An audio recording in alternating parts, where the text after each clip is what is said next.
Welcome to the Deep Dive. Our mission? Well, it's simple. Cut through all the noise, give you that shortcut to being really well informed. We dive into, stacks of sources, articles, reports, notes, and pull out the key nuggets, the surprising bits, without making your head spin. Exactly. Taking away the overwhelm. So today, we've got quite the mix. We're looking at a bunch of current news briefs, some editorial stuff, too, from all over the globe. Yeah. The idea is to get a quick snapshot, a rapid-fire look at what's going on right now. Everything from, say, health policy changes to big global celebrations. And it's interesting because these headlines, they might seem totally unrelated at first glance. Right. But when you put them together, they give you this unique view, a lens on global events. You start seeing connections, maybe some underlying trends you'd otherwise miss. So it's not just what's happening, but we really want to dig into the why it matters, what's the significance, Okay, let's unpack this then. Let's start with some of these political shifts. Public health seems to be a big theme. Yeah, definitely. The Guardian, for example, it frames recent Trump administration actions using this phrase, war on science.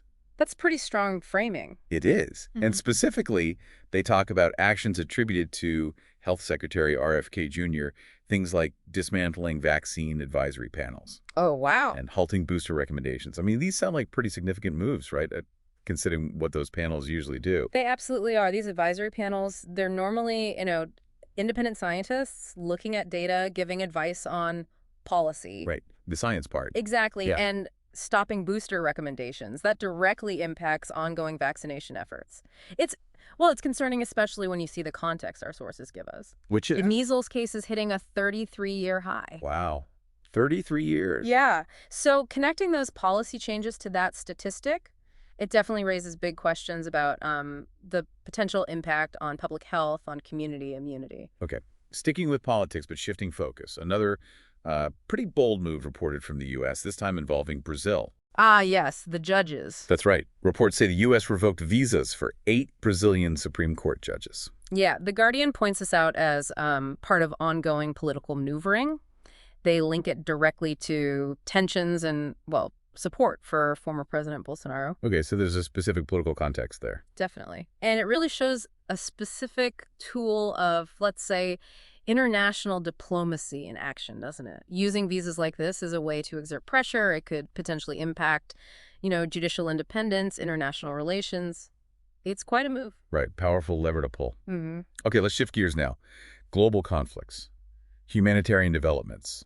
There's an update regarding Gaza. Okay. Sources like Global News, plus The Guardian YouTube are reporting Trump's claim that 10 more Gaza hostages are expected home soon. This is amid the ceasefire talks. Right. Now, obviously, the outcome of these things is always uncertain. But a specific claim like that, about 10 hostages, it acts like a sort of pulse check, On the pace of the talks, maybe the political will behind them? Ah, I see.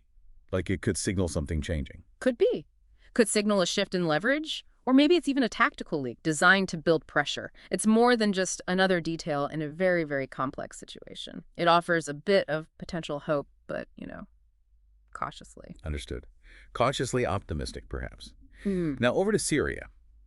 Some genuinely positive news reported here. Oh, good. What's happening? Calm has apparently returned to Sueda. Tribal fighters have withdrawn, ending the recent clashes down in southern Syria.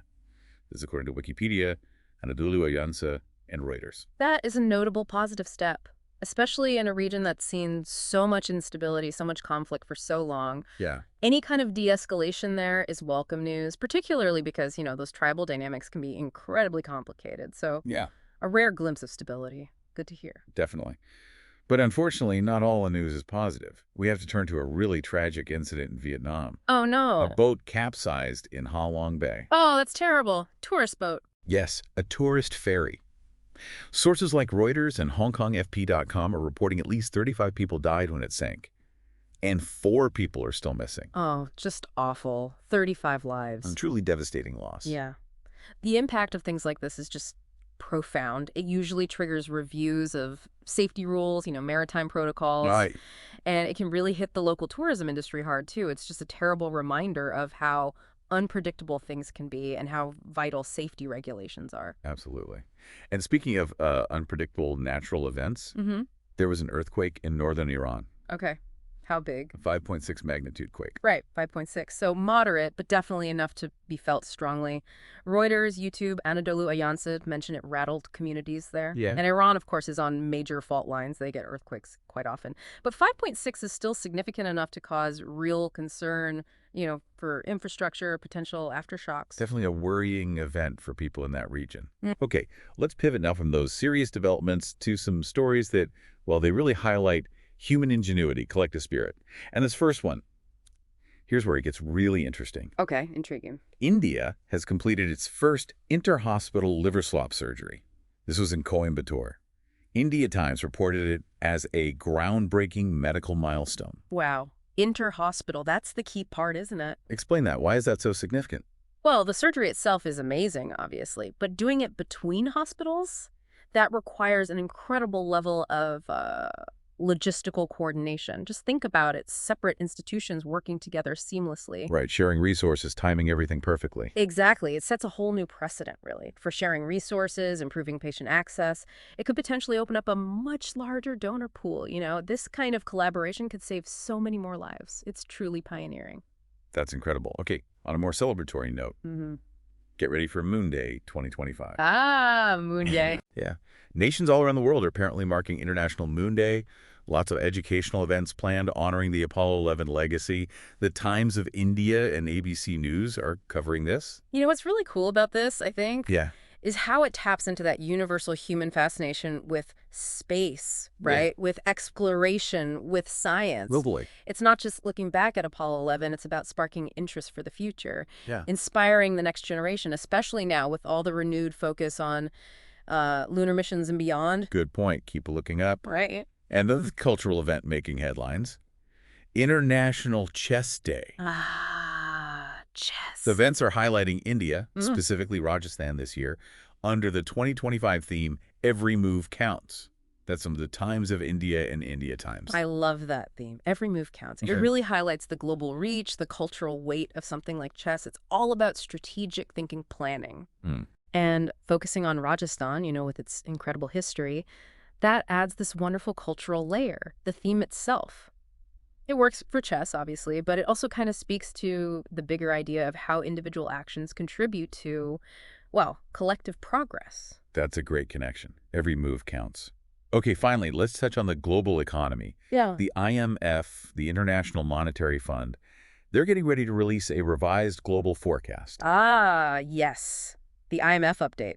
That's always closely watched. So what's the context here? Well, this update is expected late July, and it comes, interestingly, at a time when trade tensions seem to be easing off a bit. That's according to Global News, plus Reuters, Wikipedia. Okay, easing trade tensions. That sounds positive. It generally is. And what's fascinating is seeing how these economic indicators, they really mirror the bigger geopolitical picture, How so? Well, if trade tensions genuinely are reducing, that can lead to more stable supply chains, maybe more business investment. Right, more predictability. Exactly. And the IMF will definitely be factoring that into their new forecast. Hopefully it means slightly more optimistic projections this time around. We'll have to wait and see. Okay, so, Yeah. wow.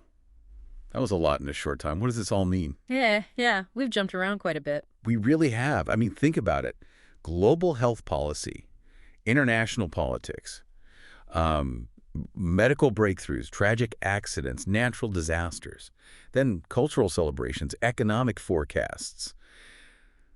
It's an incredibly diverse mix. It is. Our goal with this deep dive was really to give you that swift but hopefully comprehensive overview of what's happening, trying to connect some of those dots as we went. And it really brings up, I think, an important question, doesn't it? Which is? Given just the sheer amount, the variety of information hitting us constantly from all over the world, how do we actually process it all? Yeah. How do we, as people trying to stay informed, connect these things that seem so separate?